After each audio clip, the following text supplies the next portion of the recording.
ካላወቀው በስተቀር አሁን ያው ያወቀው ነው እንጂ ችግር የለውም። ኢንቨስትመንቱንም ተመልከተው ፎከስ የሚያደርገውን ስታየው የሚሰበስባቸው ሰዎች ተመልከተ።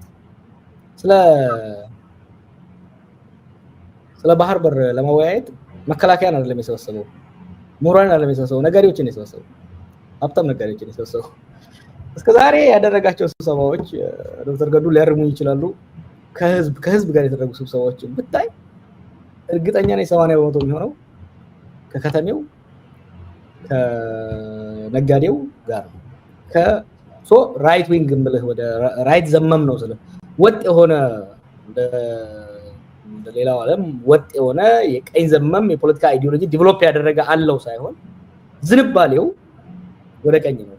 በተለይ ደግሞ ከኢህአዴግ ውስጥ አንዱ ፕሮባብሊ የኛ ስህተት የነበረው እኛ ቀኝ ዘመም ግራ ዘመም አምባገነን ከኢህአዴግ ውስጥ ወጥቶ እንዳያስቀጥል ነበር ጥርጣሬያችን፣ ዝግጅታችን በቀኝ ነው ኳሱ የገባበት ነው። እና ከዛ አንፃር ነው እያስቀመጡ ያለሁት። እና አንድ ብቻ ለመጨመር ቅድም ያልከው ይሄ ለምሱ ላይ ታነጣጥራላችሁ። አይ ቲንክ በዓለም ታሪክ ስቴት ፓርቲ እና ግለሰብ አንድ የሆኑበት እንዳሁኑ ያለ አይመስለኝም። ጋዳፊ ነው አንዱ የሞከረው፣ የተለያየ ቦታ ላይ ሞክረዋል። የሚያስብ እንደዛም ፕራክቲስ ያደረገ ሌላ ያለ አይመስለኝም። እና ያም ራሱ it comes largely from right wing populism የሚመጣ ነው። እና ግን ፎከሱ ስታየው ፎከሱ ደሃን ማጥፋት እንጂ ድህነትን ማጥፋት አይደለም። ፈንዳሜንታል ልዩነቱ ደሃን ማጥፋት። አንድ ቪዲዮ አለ ሌላ ጊዜ በድጋሚ ማሳየት አስፈላጊ ነው። ሚኒስትሮችን ሰብስቦ በባስ አዲስ አበባ ውስጥ ነበር አምና ነው መሰለኝ። እና እዛ ውስጥ አንድ ሾኮ ይሁን ሳያስበው የተናገረው ነገር አለ። ይሄ ሰው ከኤርፖርት ሲመጣ ይሄ ቆሻሻ ምናምን ሳያይ ቀጥታ ቤተመንግስት እንዲደርስ ብሎ የሚናገረው ነገር አለ። that is really ይሄ ደሃን የመደበቅ ደሃን የመሸፈን ኮሪደር የሚባለው ነገር ብታይ አሁን ሀብታሙና አፍሉዌንት የሆነው ማህበረሰብ ከውጭ የሚመጣው ቱሪስቱ ድህነትን እንዳያይ ደሃን እንዳይታይ የትራዲሽናል ሌፍት ዊንግ ፖለቲካል ዲስኮርስ ደግሞ ድህነት እንዲቀንስ ድህነት ቅነሳ ፕሮግራም አይደለም የሚባሉት አሁን ያጠፋቸውን ፕሮግራሞች የሴትኔት ፕሮግራም ምናምን የምንላቸው ነገሮች በሙሉ ያጠፋቸውን ነገሮች ስታይ ያጠፋቸው ፕሮጀክቶች ዳውን ለምሳሌ ያዩ ማዳበሪያ ፋብሪካን አጥፎ ሪዞርቶችን ነው የገነባው። እና ይሄ ነው ትንሽ ወደ ቀኝ ዘመም። ግን አንተ you are right ዌል ቶታት የሆነ አይዲዮሎጂ ግን የለውም። ትንሽ ለማለት እዚህ ላይ እሺ አብይ ስልጣን ላይ እንደመጣ የመጣቸውን ፕሮጀክቶች ዝም ብለህ ብትወስድ እኔ አማራ ክልል ውስጥ አብይ ወደ ስልጣን ሲመጣ 30-40 የመንገድ ፕሮጀክቶች ከሞላ ጎደል ወደ 200 ቢሊዮን አካባቢ ብር ሊያወጡ የሚችሉ በጂቲፒ 1 እና በጂቲፒ 2 ታቀደው ግንባታቸው የተጀመረ አንዳንዶቹ ጨረታቸው አልቋል። እነዚህ አይነት እንትኖች ነበሩ። ከሞላ ጎደል ሁሉም አልቋል። እንደ አማራ ክልል ስለማውቀው በገጠር የጤና ተቋማት ትልቁ ትኩረት መከላከልን ማዕከል ያደረገ ነው። አሁን ወባ ከሞላ ጎደል በወረርሽኝ መልክ ኢትዮጵያ ውስጥ ህዝብን የሚገል የነበረ በተለይ ከክረምቱ ጀምሮ እስከ ጥቅምት ዳር ድረስ አብዛኛውን አርሶ አደር በተለይ የገጠሩን ህዝብ ከስራ የሚያስተጓጉልበት ወቅት ነው። ያ በመከላከል ከሞላ ጎደል ወረርሽኝ ሆኖ መነሳቱ አቁሞ ነበር ማለት ይቻላል። ገጠር ላይ ከኢትዮጵያ እናቶች ወላድ እናቶች ውስጥ በወሊድ ምክንያት የሚሞቱት በአፍሪካ ደረጃም በጣም ሲግኒፊካንት ነው፣ በጣም ትልቅ ነው። ይህንን ለመቀነስ በአንድ ወረዳ ከሞላ ጎደል ኦን አቨሬጅ ልበለው ከ4 እስከ 5 አንዳንድ ቦታ 6ም 7ም አምቡላንሶች ነበሩ። the whole purpose በገጠር ያሉ እናቶች የከተሞቹ አክሰስ አላቸው፣ የገጠሩ ለጤና ሩቅ ናቸው። ወደ ጤና ጣቢያዎች መሄድ የሚወስደውን ጊዜ ለማሳጠር አምቡላንሶች በየገጠሩ ተሰማርተው ከእነዚህ መንገዱም ቆሟል። አምቡላንሶቹ ለወታደር ቁስለኛ ማመላለሻ ሆነዋል። አሁን ገጠር ውስጥ ገብቶት ይሄ ጤና መከላከል የሚባል ከሞላ ጎደል ለስሙ መነሳቱ ቀርቷል። ትምህርት ቤት ተጨማሪ ትምህርት ቤት እንትን አይልም። እኔ አማራ ክልል ርዕሰ መስተዳድር ሁኜ በነበረበት ጊዜ 6 ሚሊዮን ተማሪዎች በአንደኛ ደረጃም በሁለተኛ ደረጃም በኮሌጆች የሚማሩ ነው። አሁን የህዝብ ቁጥሩ በየዓመቱ እየጨመረ ነው የሚለው። አሁን ወደ 2.5 አካባቢ ነው። ከ3 ሚሊዮን በታች ነው እየተማረ ያለው። ኢማጂን ምን ያህል እንትኑን ሲግኒፊካንት የሆነ የሶሳይቲውን እየገደለው እንደሆነ አገሩ እንጂ ይሄ በኦሮሚያም ነው በትግራይ የባሰ ሁኔታ እንዳለ ነው። ያው በጦርነቱ ምክንያት በተለያየ ሀገሪቱ አካባቢ ይሄ ነው። እንደ እንትን ዩኒቨርሲቲ በ15 ዓመት አካባቢ ይመስለኛል ዩኒቨርሲቲዎች ወደ 40 ምናምን እንዲያድጉ የተደረገው በምልህ ሂውጅ ገንዘብ ነው የሚፈጅ። አንድ ዩኒቨርሲቲ አልገነባ በኔ ዘመን ብሎ ያለውን ቃሉን ጠብቆ ነው እንትን ያለ። አሁን አዲስ አለመጨመሩ ብቻ አይደለም፣ ዩኒቨርሲቲ ውስጥ ገብቶ የሚማረው ተማሪ ከሞላ ጎደል የኢትዮጵያ አርሶ አደር ልጆች ወደ ዩኒቨርሲቲ መግባት ችለው ነበር። እድሉ ተከፍቶላቸው የከተማ ብቻ አይደለም የገጠሩ። አሁን ወደ ዩኒቨርሲቲዎች ከሞላ ጎደል ባዶ ናቸው ወይም ለሌላ አገልግሎት እየዋሉ ነው ማለት ነው። ጥቂት ተማሪ ይዘው ነው። ለምን ይሄን በብሌሲንግም ተወሰደ? በጀት ቀነሳ። ለዩኒቨርሲቲዎች የሚመደበው በጀት ቀንሶ ለምን ዋለ? ለጎዳና እንትን ለከተማ ትኩረት ሰጥቷል ወይ ብለህ ከወሰድክ ከተማ ላይ አዲስ አበባን አሁን ወስደን እስኪ ኢህአዴግ በኋላ አብይ ከመጣ በኋላ ስንት መንገዶች ናቸው አስፋልት መንገዶች ማለት በጣም የትራፊክ መጨናነቅ ያለበት ከተማ ነው አዲስ አበባ። ስንት አስፋልት መንገዶች ተጨመሩ ብትል 2 ወይ 3 ልታገኝ ትችላለህ። ቁመዋል ማለት ነው። ይሄ የስራ ዕድል ቢፈጥር ከተሞቹን የሚያሳምር የኮብልስቶን እንትን ነበረ በጠቅላላ በሀገሪቱ እንደ እንትን የተወሰደ በጣም ከተሞችን የሚያሳምር ማለት ነው። ከሞላ ጎደል ቁመዋል። በጥቃት ቀጥተኛ ጥቃት የደረሰበት ኮንዶሚኒየም ነው። ኮንዶሚኒየም ለአብዛኛው ዝቅተኛው ነዋሪ እና ለከተማው ነዋሪ ህዝብ እጅግ ጠቃሚ የሆነ እንትን ነው ፕሮጀክት ነው። ይሄ ፕሮግራም ጥቃት ከደረሰባቸው ናቸው እና እኒህን ወስደህ ህዝብን ማዕከል ያደረገ ለህዝብ የሚሰራ ነገር የለም። አሁን በጣም ሊበራል አድርጌ እንዳልመለከተው ሊበራላይዝድ የሆነው ነገር ምንድን ነው ብለህ ከወሰድከው እነዚህ ገንዘብ አገኝባቸው ያላቸው እና ዝና አገኝባቸው ያላቸውን ነገሮች ቴሌን ሲሸጥ ቴሌ ሰርቪሱ ኢፊሽንት ሆኖ ለሀገር አገልግሎቱ እንዲሰጥ አይደለም ሊበራላይዝድ የተደረገው ማለት የተሸጠ ገንዘቡ ለጦርነት ይፈለግ ስለነበረ አሁን ባንኮችም እየተፈለጉ ሌሎችም እንትኖች እነዚህ ለሚያካሄደው ለሾርት ሳይትድ ለሆኑ ፕሮጀክቶቹ ማስፈጸሚያ የሚሆን ነገር ለማግኘት ካልሆነ በስተቀር ሊበራል የሊበራሊዝም እኮ አንዱ ቁልፉ መመዘኛ ህግ ነው አይደል? ሎ ኤንድ ኦርደር። ኢትዮጵያ ውስጥ እኮ ዋነኛው ህግ ጣሽ መንግስት ነው እና እኒህን ወስደን ስታየው ከሊበራል ከሳቤም አንፃር ስፍራ አይኖረውም። ቦታ የለውም።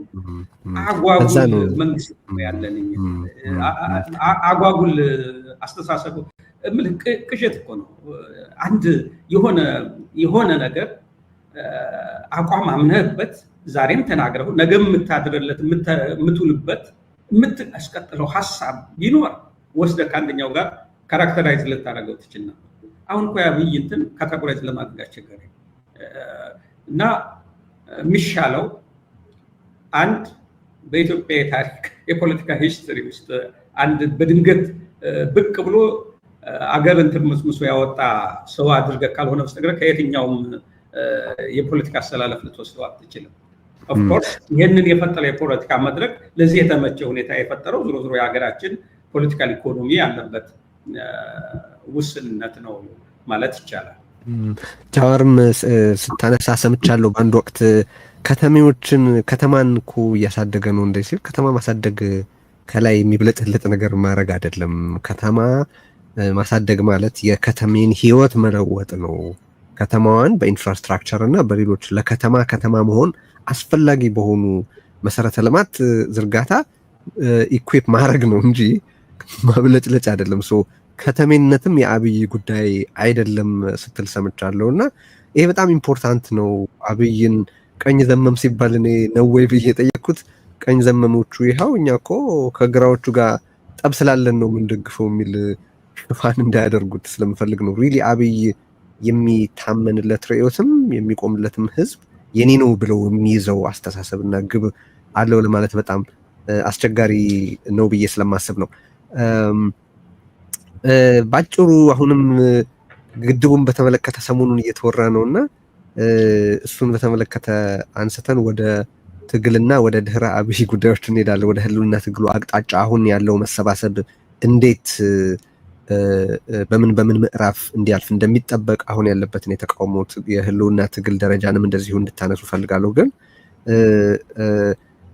ሰሞነኛ አጀንዳ የግድቡ መጠናቀቅ መሆኑን ታውቃላችሁና አብይ ይህንን ፕሮጀክት አውራው ተዋናይ ራሱ እንደሆነ አድርጎ ሌሎቹን ለማኮሰስ ሲጠቀምበት እንመለከታለን እና ዶክተር ገዱ እንግዲህ አንተ የረዥም ጊዜ የኢህአዴግ ከፍተኛ አመራር እንደነበርክ ሰው ከዚያም በኋላ በግድቡ ጉዳዮች በተደጋጋሚ በውጭ ጉዳይ የዲፕሎማሲ እና ሎቢንግ ጭምር እንደተሳተፈ ሰው ይህንን የአብይ ሌጋሲ ሽሚያ እንዴት እያየኸው ነው? አንድ ነገር ሳትልበት መሄድህ ትክክል አይደለም ብዬ ስላሰብኩ ነው።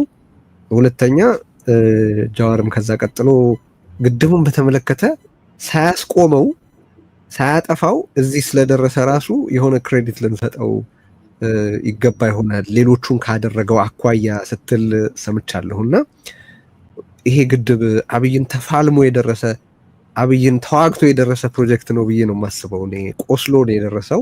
ኦሪጂናሊ ከታሰበበት መጠንና ፋይዳ አንጻር ካየ ነው ከአብይ ጋር ተፋልሞ ህዝቡ ልብ ውስጥ ስለነበረ አብይን ፋይት አድርጎ እዛ የደረሰ ግድብ ነው እንጂ በአብይ ፍላጎት እዚህ የደረሰ ግድብ አይደለም የሚል ሐሳብ አለኝና ሪሊ እዚህ ዝርዝር ውስጥ መኖር ያለበት ማለት ስለፈጸማቸው ጥቃቶች በብሔራዊ ጥቅምም ሆነ በግድቡ ላይ ስለፈጸማቸው ጥቃቶች ያሉን ሐሳቦች እንድታጋራ ነው። ገዱ ባንተ መጀመር እንችላለን። እሺ እንግዲህ የህዳሴ ግድብን በተመለከተ አገራዊ ፕሮጀክት በመሆኑ ኢትዮጵያን አሁን ያለነውም ወደፊት የሚመጣው ጄኔሬሽን የሚኮራበት ግድብ ስለሆነ መጠናቀቁ አገራችንንም ህዝባችንን በጠቅላላ የኢትዮጵያን በጎ እድገት የሚመኝ ሁሉ ሊያስደስት የሚገባው ጉዳይ ነው። በዚህ ረገድ እኔም በመጠናቀቁ በጣም ደስ ብሎኛል። ከዛ በተረፈ ግን ግድቡ እንግዲህ ሲታቀድ ምንድን ነው ግቦች ነበሩት። አንደኛው ክሊር የሆነው ግቡ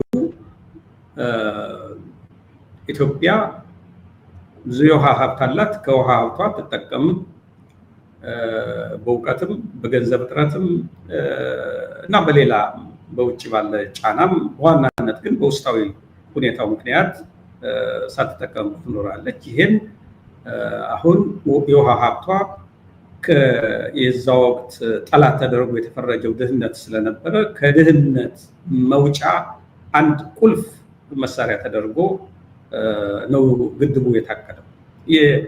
ማንንም መጥቀም መጉዳት ሌላ አይደለም። ታሳቢው የኢትዮጵያ ሕዝብን ከድህነት የማላቀቁ እንቅስቃሴ የተቀጣጠለበት ጊዜ ስለነበረ ደግሞ የኃይል ጉዳይ እጅግ የኃይል አቅርቦት እጅግ ወሳኝ የነበረበት ሁኔታ እየተፈጠረ ስለመጣ የህዳሴ ግድብን መገንባት ለተጀመረው ጸረ ድህነት ትግል ትልቅ ሚና ይኖረዋል በሚል አንደኛው እሳቤ እና ዋናው ይሄ ነው። በሁለተኛ ደረጃ ፖለቲካዊና ዲፕሎማሲያዊ ግቦችም ነበሩት ከጂኦፖለቲካ አኳያ። በዚህ በህዳሴ ግድብ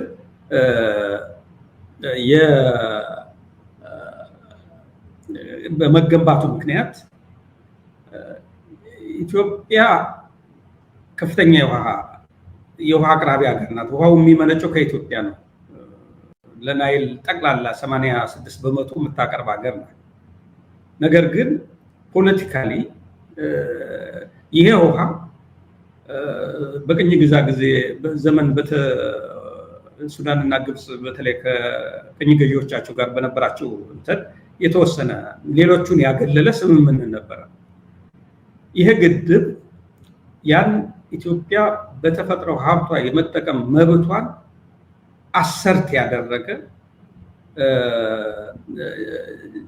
ዲፕሎማሲያዊም ጂኦፖለቲካዊ ትርጉምም የነበረው ትልቅ ፕሮጀክት ነው። በሶስተኛ ደረጃ ይሄ የህዳሴ ግድብ ግንባታ የኢትዮጵያን ተጠቃሚነት ብቻ አጉልቶ የሚያወጣና የኢትዮጵያን መብት ለማስመር ብቻ ሳይሆን በጠቅላላ የናይል ተፋሰስ ሀገሮችን ሰክሰስፉሊ ኢትዮጵያ ሞቢላይዝ ያደረገችበት ግድብ ነው ማለት ነው እና እንደማይመለከታቸው የራሳቸው የተፈጥሮ ሀብት ሆኖ እያለ ግን ያንን ለመጠቀም ሌላ ፈቃድ የሚጠይቁ መስሎ እስከዛ የሚሰማቸው የነበሩ ሀገሮች ሁሉ በተፈጥሮ ሀብታቸው የመጠቀም መብት እንዳላቸው ግንዛቤ ያሳደገ ትብብርም የፈጠረ ነው። ይሄ ሴፍ የሚባል የተፋሰሱን ሀገሮች የሚያስተሳስር አንድ የጋራ ፍሬምወርክ አግሪመንት ተፈርሟል እና በጠቅላላ ኢትዮጵያን በአባይ በኩል አድርጎ ተጽዕኖ ለማሳረፍ የሚደረገው እንቅስቃሴ ረጅም ዘመናትን ያስቆጠረው እንቅስቃሴ መሰበር ያለበት ኢፍትሃዊ የሆነ በዓለም አቀፍ ግንኙነት ኢፍትሃዊ የሆነ ሁኔታ የፈጠረ ስለሆነ መሰበር አለበት የሚል ምንት ስለነበረ እነዚህም ሁሉ መልክ ያሳዘ ፕሮጀክት ነው። እንግዲህ ይሄ ትልቅ እሳቤ ነው። ሀሳቡ ትልቅ ነው። ቁርጠኝነትን ይፈልጋል፣ እውቀትን ይፈልጋል፣ ብልሃትን ይፈልጋል። ሌሎችን የማስተባበር እና በብልሃት ነገሩን ሳያጫጩ መያዝም ይፈልጋል። ከዚያ አኳያ የጠቅላላ የኢህአዴግ አመራር የወሰደው እርምጃ በእውነቱ ታሪካዊ የሆነ ስራ ነው ማለት ይቻላል። ከዛ በላይ ደግሞ መለስ ዜናዊ እንዳንድ መሪ ብለህ እውቀቱን አርበኝነቱን ለሀገር ለልማት ለኢትዮጵያን ትልቅ ሀገር የማድረግ ህልሙን በተግባር ያረጋገጠበት ትልቅ ፕሮጀክት ነው። ይህም ፕሮጀክት ደግሞ የኢህአዴግ ወይ የመለስ ወይ የሆኑ አካላት አድርጎ ሳይሆን የተቀረጸው የመላው ኢትዮጵያ ህዝብ አድርጎ ዳር እስከ ዳር ኢትዮጵያውያንን ያነሳሳ። በእውነቱ ለመናገር እንትኑ ሲጀመር በወቅቱ የተናገረው ንግግር ግንበኞቹም እኛ፣ የገንዘቡ ምንጭም እኛ፣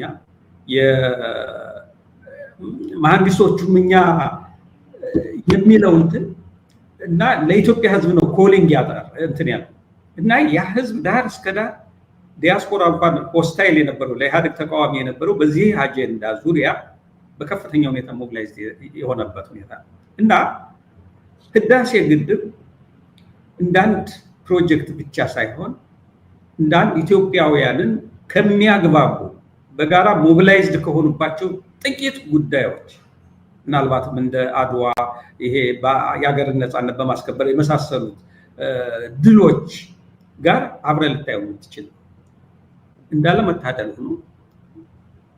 አሁን እኔም ሰማኋቸው ሲናገሩ በአንድ በኩል አሳዘኑ፣ ጠቅላይ ሚኒስትሩም አሳዘኑ።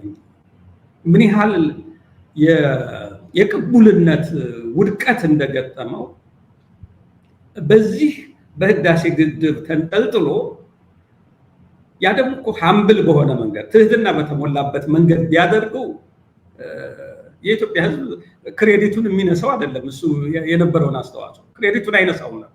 አሁን የመለስን ሚና እንኮንስሱ በግንባታው በመለስ እቅድ መሰረት ትልቁን ድርሻ የተወጣውን ኃይለማርያምን ወደ ጎን ትቶ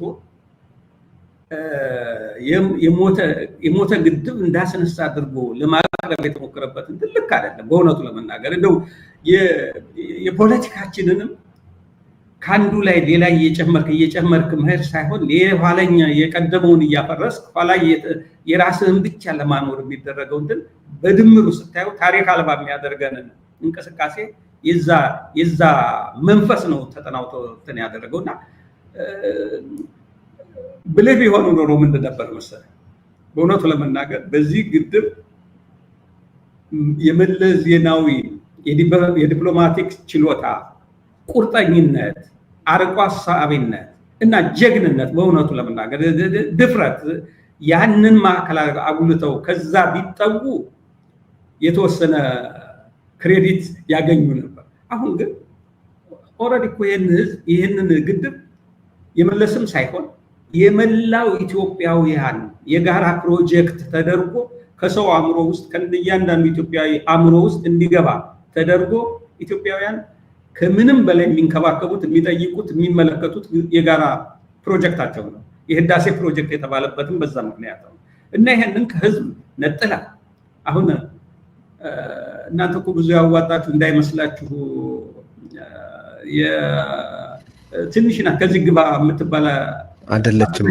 ለማጣጣል የህዝቡንም ድርሻ በማጣጣል የመንግስትንም ማነው የወቅቱን የነበረውን የመንግስት ጥረትንም የሚያጣጣል ከመለስ ዜናዊ ቀጥለህ በዚህ ግድብ ላይ ስመኘው በቀለን እንደው እንዲህ አድርገው ወደ ጎን ልትለው አትችልም። ኢንጂነር ስመኘው እነዚህ የሀገር ባለውለታዎችን አክብረህ እነሱ ደግሞ የጀመሩትን ጨረስኩ ብትል ምንድን ነው የሚጎዳው? ክብረ ቢስነትና ይሄ ያልጀመርከውንም እኔ ጀምሬያለሁ ይሄ ለመግለጽ በጣም አስቸጋሪ የሆነ ከህዝብ ነጥቀህ ከባለቤቶቹ ነጥቀህ ለግልህ ለማድረግ አለማፈር ይሄ ሸምፉል እኮ እንትን ነው፣ ፖለቲካል ክራይም ነው እና ትንሽነትም ነው የሚያሳየው። የሌሎችን ጥረት ዲስሚስ አድርገህ ወይ ደግሞ አሳነሰ ያንተን እንደውም ብዙ ጥያቄ የሚነሳበትን ሚናህን ከመጠን በላይ ለጥጦ አጉልቶ ለማሳየት የተደረገው ጥረት ሪዲኩለስ ነው የሚል ሀሳብ ነው ያለኝ። ጃዋር እዚህ ላይ ቀደም ያነሳሁት ነጥብ ነበረ። ከአብይ ጥቃት እንዴት ጠቅልሎ ከላይ ላይቆም ቻለ ግድቡ የሚለውን በተመለከተ አስተያየት እንድትሰጥ ፈልጌ ነው። ለምን መሰለ ይሄንን የምልህ በተለያየ ጊዜ አሁንም የሚካሄደው ትግል መጀመሪያ መግቢያችን ላይ እንዳነሳ ነው የህልውና ትግል ሆኖ ህዝብንም አገርንም ከአብይና ከቢጤዎቹ ለመጠበቅ ወይም ለማትረፍ እየተደረገ ያለ ትግል ነው። አገርን ለማፍረስ በጣም ከፍተኛ ጉዳት ያደረሰ ግለሰብ ይህንን ግድብ ጠቅልሎ ማስቆም እንዴት ሳይችል ቀረ? ወለጋ አካባቢ በአንድ ወቅት ሄደህ የአካባቢ ራሱን ከመቻል አልፎ ለብዙ ሌሎች አካባቢዎች ሊያቀርብ የሚችለው ብዙ አይነት ምርት የነበረው አካባቢ ረሃብ የማያውቅ የነበረ አካባቢ ረሃብ እስከ ማጋጠም የደረሰበት ውድመት ያደረሰ ፖሊሲ የተከተለ ሰው ከመጣ ጀምሮ መጀመሪያ በኦሮሚያ ቀጥሎ በትግራይ ከዛ በአማራ ክልል ከዛ በሌሎችም ቦታዎች ሰላም አለ ሊባል የሚችልበት ሁኔታ እንዳይኖር ያደረገ ብዙ የተጀመሩ ፕሮጀክቶች ያስቆመ በህብረተሰብ መካከል ያለን ማንኛውንም ስንጥቅ እየተጠቀመ ግጭት የሚፈለፍል በቅርቡ የሚያነሳው ለምሳሌ በኦሮሚያና በሶማሌ ክልል መካከል የተፈጠረውን ግጭት ሁሉ ማንሳት እንችላለን እና ነባር የተባሉ ፕሮጀክቶችንም ነባር የተባሉ እሴቶችንም ነባር የተባሉ ማት ነገሮችንም ያወደመ ሰው ይህንን ፕሮጀክት ጠቅልሎ ማስቆም እንዴት ሳይችል ቀረ? በምን ምክንያት ሰርቫይቭ አደረገ ግድቡ በአንተ እይታ? ድሮ ልጅ ሆነን ዝናብ ሲዘንብ ወይም ማታ ላይ ስለ ጅብ አይወራም፣ ዝናብ ሲዘንብ ስለ ምንድን ነው የሚባለው በቃ ይሄ በዝናብ ውስጥ የሚወርደው ሰው የሚመታው ነገር ስለሱ አይወራም፣ ይመታል ተብሎ ይፈራልና እኔ አብይ ይሄን ግድብ ያስቆመዋል የሚል በጣም መጥፎ ፍራቻ ነበረኝ ከመጀመሪያው ጀምሮ። ምክንያቱም ጉዳዩ ሲነሳ በጣም አጣጥሎ ነበረ፣ ስለአስፈላጊነቱም ስለተሰራው ስራም በጣም አጣጥሎ ነበር የሚናገረው። ሁለተኛ ይሄ ግድብ ብቻ ሳይሆን ትልልቅ የተጀመሩ ፕሮጀክቶች ነበሩ። እውነት ነው ሚስማኔጅድ ሆነዋል፣ በሙስና ተዘፍቀዋል። መሆን የነበረበት እነዚህ ትልቅ ገንዘብ የፈሰሰባቸውና ሀገርን ሊቀይሩ ትራንስፎርም ሊያደርጉ የሚችሉ የጂቲቪ1 እና ጂቲቪ2 ውስጥ የተጀመሩ ፕሮጀክቶች እኔም ተችቻቸዋለሁ። ሙስና ነበረ፣ ሌብነት ነበረ፣ ሚስማኔጅመንት ነበረ። ያንን ስህተትና ያንን ጥፋትና ብልሹ አሰራር ቀይሮ ማስቀጠል ነበር። የመዳበሪያ ፋብሪካውን ቢሆን ሁለት ናቸው መሰለኝ፣ አንዱ ያዩ ላይ አንዱ ሌላ ላይ የስኳር ፋብሪካዎቹ ትልቅ ገንዘብ ነው የፈሰሰባቸው። እነዛን ፕሮጀክቶች እንደዛው ነው ያስቆሟቸው እና ይህንን ግድብ አስቆሙ። ግድቡ እንግዲህ የትልቆቹ ፕሮጀክት ትልቅ ነው። ከኢኮኖሚ ፋይዳ የበለጠ የደህንነትና የጂኦፖለቲካል አቅማችንን የሚያጠናክር ትልቅ ፕሮጀክት ስለሆነ አንዴ ደግሞ ይሄ ፕሮጀክት ከቆመ መልሶ ለማን እንዳይነሳ ከፍተኛ ርብርብ ስለሚደረግ በጣም ፍራቻ ነበረኝና ቀጠለ። ችግሮች ነበሩ እንደምታውቀው። ለምንድን ነው ያላስቆመው ብለህ ስታይ ለፋክት የኢትዮጵያ ሕዝብ ከታች እስከ ላይ ለዚህ ግድብ መገንባት የአመራር ሚናውን እንመለስና ለሌሎቹ ቢወስዱ ቦንዱን በ50 ብር የሚሆን በ50 ሚሊዮን የገዛው ሰው በዛ በአስቸጋሪ ሁኔታ ውስጥ እቃ ሲያመላልስ የነበረው ሾፌር፣ ሲጠብቅ የነበረው ወታደር፣ ኢንጂነር ስመኘውን ጀምሮ ሌሎቹ የገነቡት ሁሉ ክሬዲት አላቸው። እነዚህ ሁሉ